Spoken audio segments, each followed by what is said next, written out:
Hey everybody, this is the 55-gallon tank that sits in my garden room.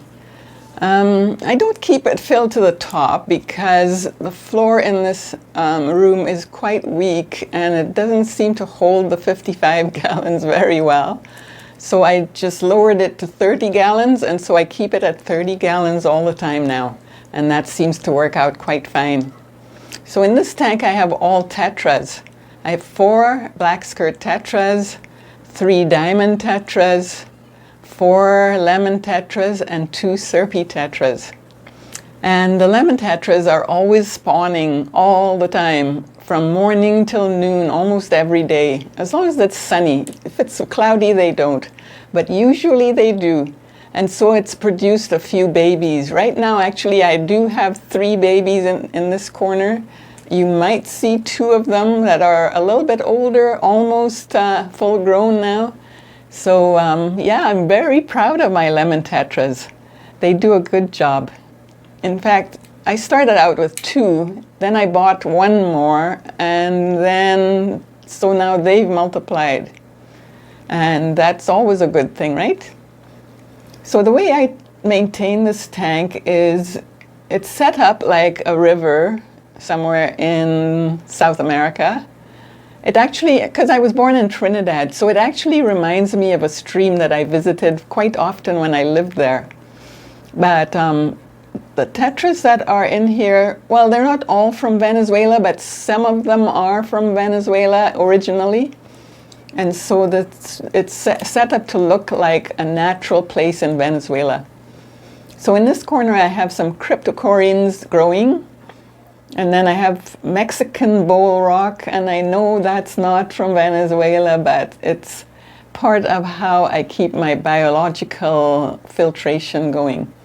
Here I have Christmas moss and 2 types of Anubias, Barteri and Nana Petite. There's a little Java fern right here, quite young.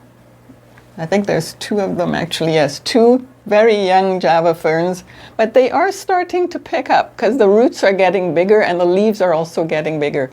But they tell me that that's par for the course. Java fern does take a long time to start, maturing.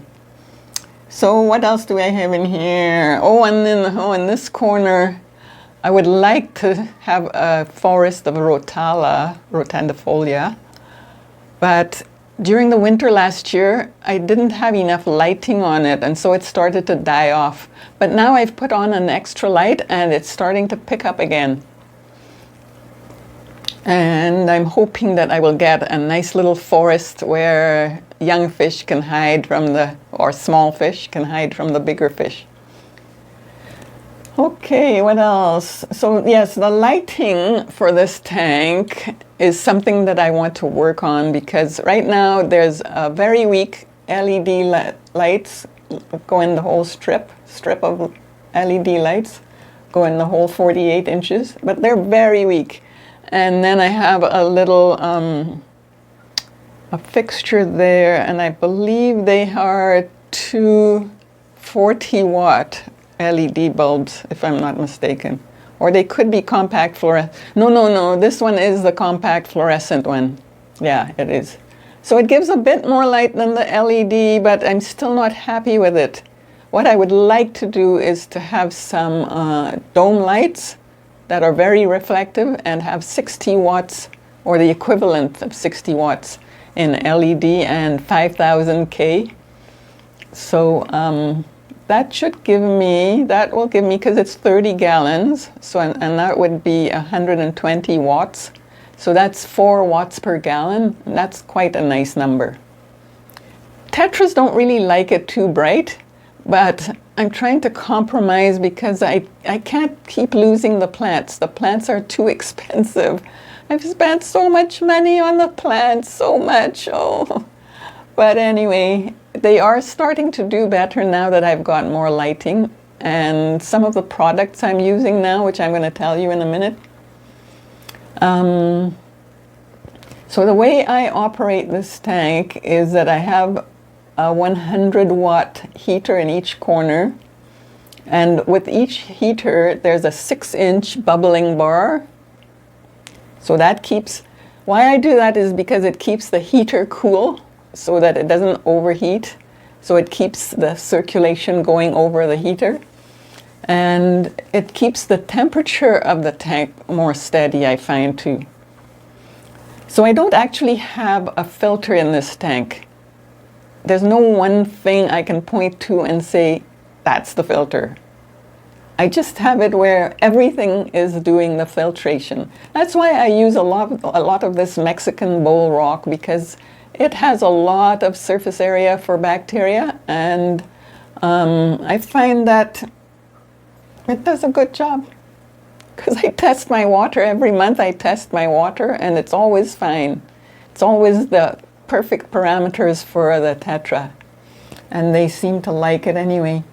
What else do I want to say? Talked about the lighting, the heating, circulation, and filtration, yes. And then the bottom is a sand bottom, but it's not very thick. It's like an inch deep of sand. So I guess that's another reason why my plants do. I'm not happy with the way they are doing, but yeah. I think it's because of the sand being just 1 inch deep, and they can't get their roots down, you know. Okay, I think that's it. So I think one of the projects we're going to do is the lighting, and another one is to cover this storage area that's on the stand, because I need to have my stuff handy for my water changes and all that. And yeah, but it's kind of ugly, isn't it? So we should cover this. Oh, I forgot to tell you what products I use on my water. When I change my water, I add them in again. So I use all the Seachem products. I use Seachem Prime for taking away chlorine. I use Excel. Let me show them to you because they're right here. Okay, yeah, so this is Excel. So when I add this to the water, it's giving the plants a carbon source, and so that helps them grow better. But it also deters algae from growing. So I find that I get way less algae, especially the hair algae. I don't get too much. There is some growing there, but that had been established before I started using this. And it has decreased since I started using this. So the plants are doing better. Oh, especially the Christmas moss seems to really like Excel. The other thing I use for the plants is this. I think all the fertilizers are about the same.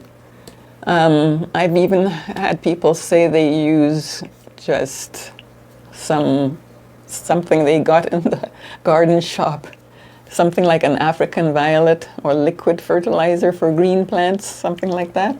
So this one I got at my fish store though, and it seems to really help the plants to grow.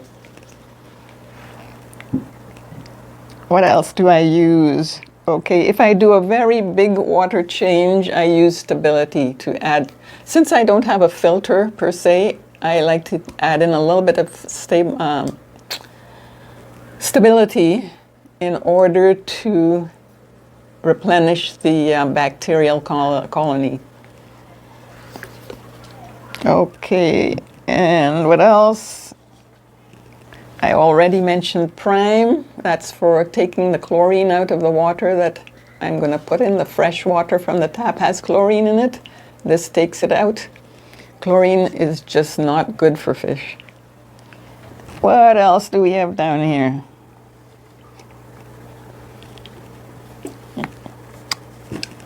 Oh, I have a new bottle of Excel.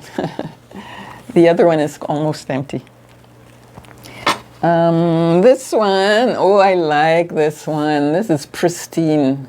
So I don't vacuum my sand very often. And the reason I do that is because these lemon tetras are always spawning, and I find that I get way more fry surviving if I don't vacuum too often. Because if you vacuum, what's going to happen? You're going to vacuum up the eggs and the very young fry that you can't really see with the naked eye, or at least you won't see it while you're vacuuming.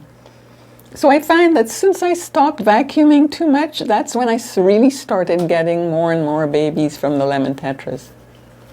The other tetras don't spawn so much because I think most of them are male. So I think there's no ladies, you know.